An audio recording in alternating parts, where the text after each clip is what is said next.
Okay, hello and welcome back. Now we're going to be talking about exact values and special angles, okay? So we talked about earlier in my last video that for quadrantals, and by the way, forgive me for the yell in the background. That's my daughter playing. Okay, so quadrantals are values when we're looking for the radian or the degree values on these 4 points. The 0, pi over 2, pi, 3 pi over 2 are back around at 2 pi. Okay, for special angles, okay, special angles are the values that lie in between. Okay, so remember when we drew our circle, we're talking about these 12 values. Okay, remember they start up here as 3, 4, and 6, and that these were all pi's. Okay, and that it goes across here is 3, 4, and 6. Okay, starting from the y-axis, from the bottom, you're going to start out with your denominator being 3, 4, and then 6. Again, 3, 4, and then 6. Okay, remember that our little trick to remember what we put in the numerator. Okay, here was the denominator minus 1. Okay, so if this is a 3, then this is a 2 pi. If that's a 4, this is a 3 pi. And if this is a 6, this is a 5 pi. Okay, and you can fast forward through this if you already know this part. So this is for people who are really, really lost. So, and then to find the numerator here, we're going to add 1. So if this is a 6, you're going to add 1 to 6, and you're going to get 7 and a 4. So this would be a 5 pi. Okay, and then this would be a 4 pi over the 3. Okay, our little equation here is twice the denominator minus 1. Okay, so 2 times 3 is 6, minus 1 would be 5. Okay, 4 times 2 is 8, minus 1, this would make this 7. Okay, and do the same with the 6, and that would be 11 pi. Okay, so the special angles are these 12 values, radian values here, or you could also know, if these were in degrees, you would also use this too. Okay, so this one's going to be a little bit more difficult for me because I'm trying to hold my phone here, and at the same time I'm going to use my hand. So we'll see how that works. So I had some examples that we were going to try. Okay, so let's do these examples here. So let's do, for example, if we're looking for the sine of pi 6. Okay, so remember you have your hand, and yes, you're probably going to laugh at the way my hand looks like. Okay, but that's okay. Okay, remember this is your 3 finger, your 4 finger, and your 5 finger. This is your x-axis and your y-axis. That is not a 6. That needs to be a 6. 3, 4, 6 finger. Okay, since my denominator is a 6, I'm actually going to pull down that finger for right now. Okay, and so I'm going to count. So now my fingers are going to represent my x and my y-axis. So my fingers this way tells me which one I need to pull down. So now that I've finished with that, then I'm looking at just counting my fingers. Okay, and then I got to remember that there's a square root on top of all of these fingers. So I have 3 fingers up, so that would represent the square root of 3. I have 1 finger up, which would represent the square root of 1. Okay, so I do not want you to write it as the square root of 1. I simply want you to write it as 3, 1. Okay, so if we're looking for sine of pi over 6. Okay, so sine, we need to remember, come back over here. Sine is our y over our r.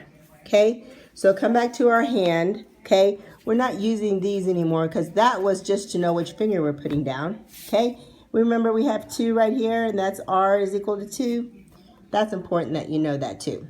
Okay, so I need, oh, I'll mark that out too. So I need my y, so I come over here, and this was, I had 3 fingers up for my x, I had 1 finger up for my y. So my y here is 1, and my r, which is on my palm, is 2. So the sine of pi over 6 is 1/2. Okay, so that's how we get the answer for that. Okay, so say we're in a different quadrant. Say that we are doing, let's do the sine of 7 pi 6. And I'll write this, I'll put the camera back here in a second.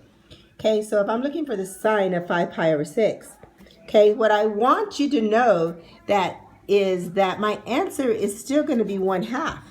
Okay, because I'm still using my denominator of 6. Okay, so I'm still coming over here, and I'm still pulling down this finger, and I'm still getting that I have 3 fingers up, which represents the square root of 3 for my x value. I have 1 finger up that represents my y value. Okay, the 7 simply indicates which quadrant we're in. Oh, so we need to add one more thing to this because we're not sure the answer is just 1/2. So if I come over here, I need to remember my all students take calculus. And someone mentioned to me all seniors take calculus, which we would hope all seniors would take calculus. Okay, so this 7 pi over 6, okay, is in quadrant 3. So if you look right here, tangent is positive, but we're looking for sine, so that means that my answer must be negative. Okay, so my sine must be negative. Okay, because here tangent is positive and its inverse is positive. But since we're looking for sine, sine will not be positive, it would be negative. Okay, so that's how it works. Okay, so let me go over this again so I can hopefully clear up some things. Okay, so if I'm looking for anything that ends with the denominator of 4, okay, I'm going to use the hand trick. Okay, I'm going to simply use my hand trick, and it'll still tell me which finger I need to pull down. Okay, the numbers in the numerator tell me which quadrant we're in. Okay, whether we're in quadrant 2, 3, 4. Okay, or if it has nothing in there, then I know I'm in quadrant 1, and my answer would be positive. Okay, so I did like a little checklist. I shared it. I think I shared it with some classes, but I don't think I shared it with all. So I'm going to go over that here right now. And it was Q, R, S, T, and U, and V, and W. Okay, it's a lot, but if you go through these checklists, and of course you don't have to write down each one, but this is something you can go through in your head, and hopefully it would help you to get a correct answer, to make sure your sign is right, you're in the right quadrant. There's so many things that you can remember. Okay, so let me pick, let's pick 5 pi 3. 5 pi and 3. And let's pick something like cosecant of 5 pi 3. So if this was something given to me, okay, I would need to know, number 1, which quadrant I was in. Okay, what is my quadrant? Okay, so 5 pi over 3, if I go back and I remember, oh, well, it's twice the denominator minus 1, so that would put me in quadrant 4. So I would put me in quadrant 4. Okay, the R stands for my radian measure. What finger am I going to put down for my radian measure? Well, since my denominator is 3, I am going to put down my 3 fingers. So I'm actually going to write 2, 3, whoops, 4, and 5. And I know you're laughing at my little hand here, but that's okay. I can't hear you, so it's fine with me. Okay, so I'm going to put down my 3. So I got 3, 4, 6. Remember, that's 3, 4, 6. Remember, you're always using your left hand. Always using your left hand. So this is the finger I'm going to take off. Okay, so I have 1 finger, comma, 3 fingers left over. So I'm going to put square roots on this. this is my x, and this is my y. Okay, so I'm just gonna write it like that. Okay, my sine, cosecant. Cosecant is the inverse of sine. Okay, I need to know that. That's important. So, and then I come over here to 4, and it says cosine is positive. Well, that means my sine in that quadrant is negative. So this must be negative. So my answer is negative.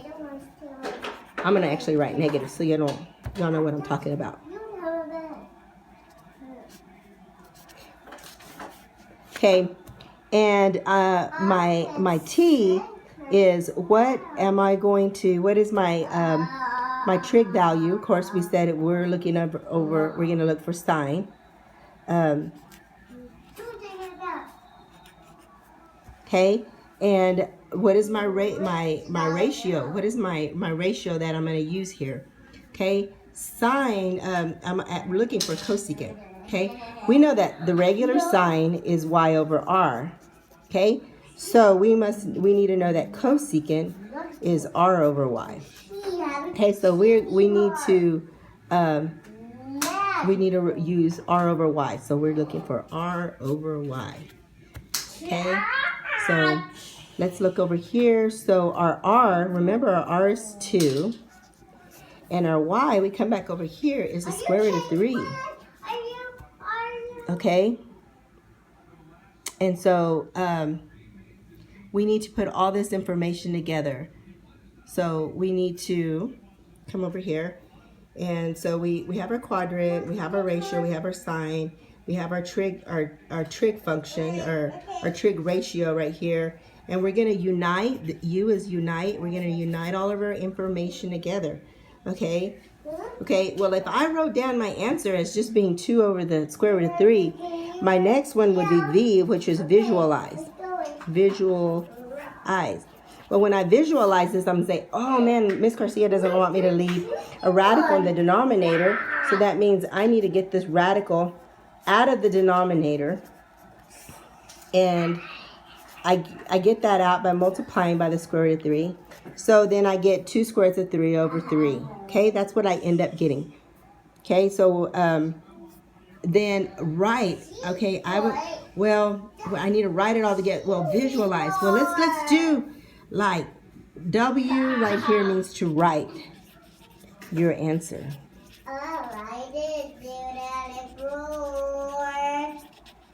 Okay, so I got to go through, and I'm looking at my list of everything that I have here on my page that I have. And let's see here. This is my answer. Okay, but I need to remember to put my negative on there. Okay, so that's now my answer. Now I look at it and say, oh yeah, that looks right. I don't have a radical in the denominator, and I remember to put my negative, and it was y over r, and then I had to flip it because that was sine and I was looking for cosecant, so I needed to do r over y. Okay, so then I flipped these. I made sure I did that. So when I looking at this as a whole, my answer becomes negative 2 square roots of 3 over 3. Now that's a lot of information to remember. So if you just go through your little checklist, you know, Q, which quadrant are you in? R, what's your radian measure? I'll write that right here. Radian. Okay, what is your radian measure? Okay, in your quadrant, what sign are you in? Because if you get the sign wrong, you're going to get the whole problem wrong. So you need to make sure that your sign is right. That's so very important that you do that. Okay, and this is your trig ratio.